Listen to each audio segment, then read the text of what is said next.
혹시 이런 경험 있으신가요?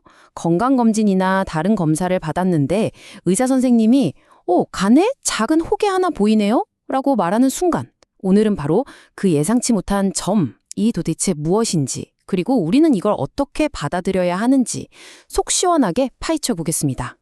네, 바로 이런 상황이죠.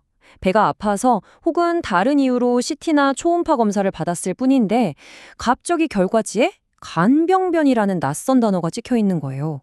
순간 가슴이 덜컥 내려앉으면서 온갖 걱정이 밀려오죠. 자, 이 불안한 마음을 안고 이 점의 정체를 차근차근 추적해 보겠습니다. 의사들이 말하는 이 점을 의학 용어로는 국소적 간병변이라고 불러요. 여기서 제일 중요한 포인트, 병변이라는 단어에 절대 겁먹으실 필요가 없다는 겁니다. 이건 그냥 간의 정상 조직과는 뭔가 다른 게 있습니다 라는 걸 알려주는 아주 중립적인 용어일 뿐이에요. 이게 암이라는 뜻은 정말 절대 아닙니다. 그리고 사실 이건 생각보다 굉장히 흔한 일이에요. 미국 영상의학회 자료를 보면요. 무려 15%의 사람들이 검사 중에 우연히 이런 간병변을 발견한다고 합니다. 그러니까 나에게만 일어난 아주 특별하고 심각한 상황이 아닐 가능성이 훨씬 높다는 거죠. 자, 그럼 의사들은 이 정체불명의 점을 어떻게 파헤칠까요? 막연히 두려워할 필요가 없는 게 여기에는 아주 체계적이고 명확한 길이 있거든요. 우리 함께 그 진단 로드맵을 한번 따라가 보시죠. 모든 진단은 환자, 바로 여러분의 이야기에서부터 시작됩니다. 의사는 먼저 과거에 어떤 병을 앓았는지, 어떤 약을 먹고 있는지, 생활 습관은 어떤지 같은 개인적인 이야기를 듣고요. 그리고 혈액 검사로 간 기능 수치 같은 객관적인 데이터를 확인하죠.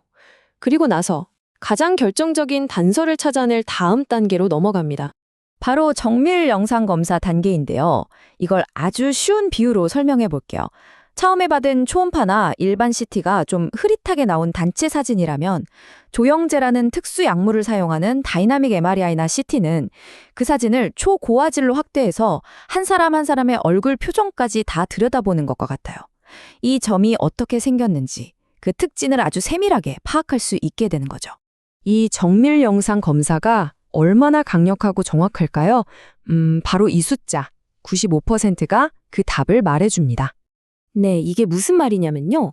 최대 95%의 경우에는 우리가 흔히 걱정하는 조직 검사, 그러니까 바늘로 간을 찔러서 세포를 떼어내는 그런 검사를 하지 않고도 이 고화질 영상 검사만으로 정확한 진단을 내릴 수 있다는 뜻입니다. 그만큼 현대 영상의학 기술이 정말 대단하게 발전했다는 거죠. 이게 좀 복잡해 보일 수 있는데요. 사실 이건 의사들이 사용하는 일종의 진단 내비게이션이라고 생각하시면 돼요. 환자의 상태와 검사 결과에 따라서 어떤 길로 가야 할지 모든 다음 단계가 이미 과학적인 근거를 바탕으로 다 정해져 있다는 겁니다. 즉, 추측이 아니라 체계적인 길을 따라가는 거죠. 자, 그럼 이제 드디어 그 정밀 검사를 통해 밝혀지는 점의 정체가 주로 무엇일지 알아볼 시간입니다. 지금부터는 가장 흔하게 발견되는 단골 손님들을 만나볼 텐데요. 많은 분들이 가장 걱정하는 암이 아니라 착한 혹, 즉 양성병변부터 먼저 살펴보겠습니다. 여기서 정말 중요한 핵심, 특별히 암을 앓은 적이 있거나 만성 간염이나 간경변 같은 간 질환이 없는 분이라면요. 우연히 발견된 간의 혹은 대부분 양성, 즉 착한 혹일 확률이 압도적으로 높다는 사실입니다. 그중에서도 베스트 3, 가장 대표적인 3가지가 있습니다. 첫 번째 손님은 바로 혈관종입니다. 이건 뭐냐면 비정상적인 혈관들이 실타래처럼 뭉쳐있는 덩어리예요. 인구의 무려 20%에서 발견될 정도로 가장 흔한 단골 손님이죠. 영상에서 보이는 것처럼 아주 특징적인 모습을 하고 있어서 대부분 더 복잡한 검사 없이 진단이 끝나고 그냥 아무 문제 없으니 잊고 지내세요 하는 경우가 대부분입니다. 자, 두 번째는 국소결절성 과형성 FNH라고 불리는 친구입니다. 이건 간세포가 국소적으로 살짝 과하게 자란 덩어리인데요. 가끔은 그 모양 때문에 암으로 오해받아서 사람을 깜짝 놀라게 만들기도 해요. 하지만 걱정하실 필요 없습니다. 특수한 조영제를 쓰는 MRI 검사를 하면 거의 100%의 정확도로 이건 FNH가 맞구나 하고 확실하게 감별해낼 수 있습니다. 마지막 세 번째 단골 손님은 간세포 선종입니다. 이 친구도 일단은 양성, 즉 착한 혹은 맞는데요.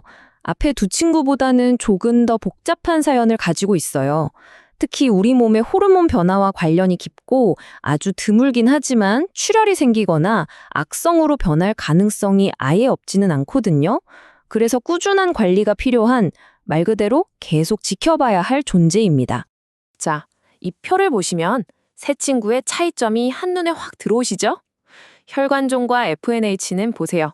추가적인 추적 관찰도 필요 없고 호르몬과도 상관없고 암으로 변할 위험도 사실상 없다고 봐도 됩니다.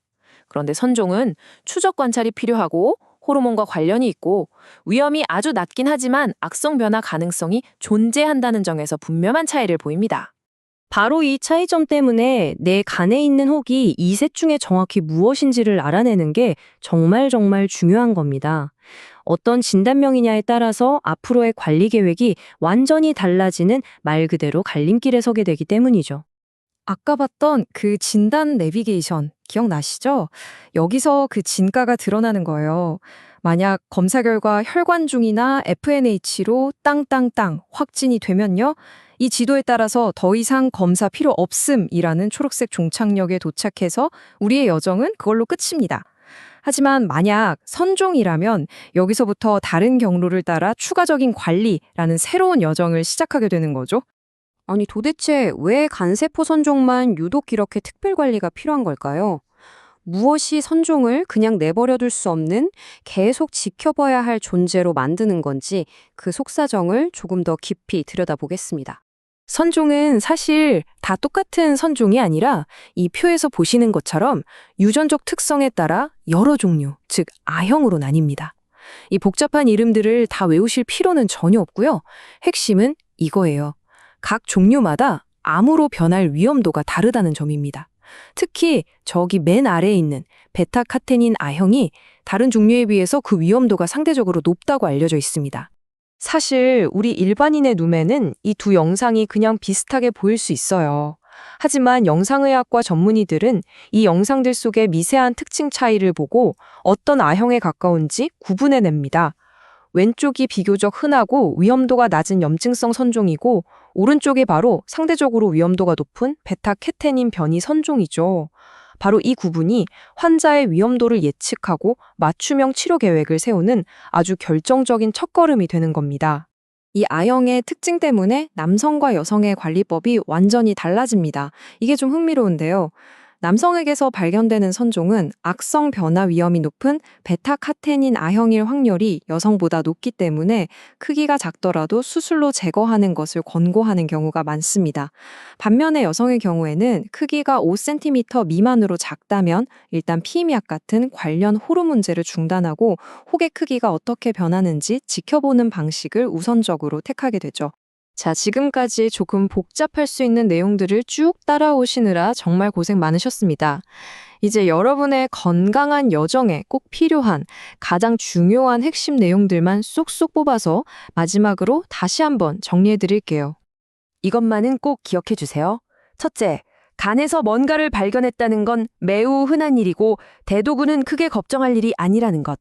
둘째, 그 정체를 밝히기 위한 아주 체계적이고 명확한 진단 내비게이션이 존재한다는 것. 셋째, MRI와 같은 정밀 영상 검사는 굉장히 정확해서 95%의 경우 굳이 조직 검사를 하지 않아도 진단이 가능하다는 것. 그리고 마지막으로 대부분의 혹은 그냥 잊고 살아도 될 만큼 무해하며 설령 관리가 필요한 선종이라 할지라도 그에 맞는 명확한 관리 계획이 있다는 사실입니다. 오늘 이야기를 마무리하면서 이런 질문을 한번 던져보고 싶습니다. 현대 의학 기술은 점점 더 발전해서 우리 몸속의 아주 작은 변화까지도 기가 막히게 찾아내고 있잖아요. 이렇게 쏟아지는 수많은 정보들, 그리고 그 정보와 함께 필연적으로 따라오는 불안감이라는 감정을 우리는 앞으로 어떻게 더 현명하게 다루고 관리해 나가야 할까요? 이 질문에 대해 한 번쯤 생각해보는 시간을 가지셨으면 좋겠습니다.